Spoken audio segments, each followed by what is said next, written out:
మనకి స్తోత్రాలు.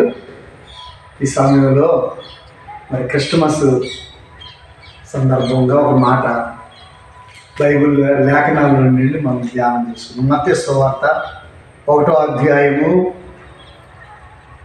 21 ఆమె యొక్క కుమారుని కనును తన ప్రజలను వారి పాపముల నుండి ఆయన రక్షించును కనుక ఆయనకు యేసు అను పేరు పెట్టుదువనెను.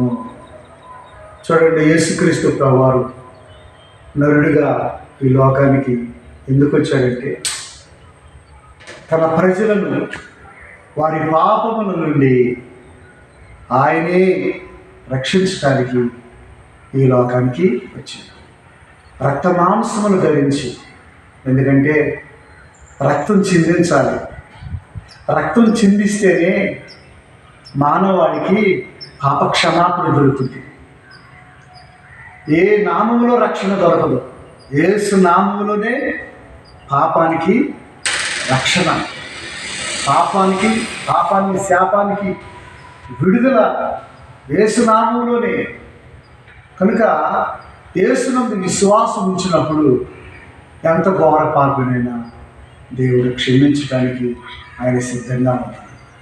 కనుక ఈ సాయంకాల సమయం ముందు దేవుడు మిమ్మల్ని ప్రేమించి మీకు ఈ క్రిస్టమస్ సందేశాన్ని దేవుడు మనకు వినిపిస్తున్నాడు. ఇలా క్రిస్టమస్ అనగా క్రీస్తు ఆరాధన, యేసుని ఆరాధించుట, ఆత్మతోని సత్యముతోని మనము ఆరాధన చేయాలి.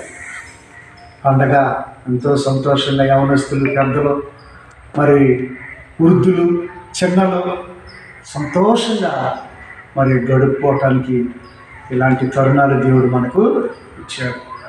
సంతోషం ప్రియులరా, క్రిస్మస్ సన్నిధిని బాగా ఈ యొక్క దినాలలో మీరు బాగా సంతోషంగా అనుభవిస్తూ దేవుడికి దగ్గరగా ఉండండి.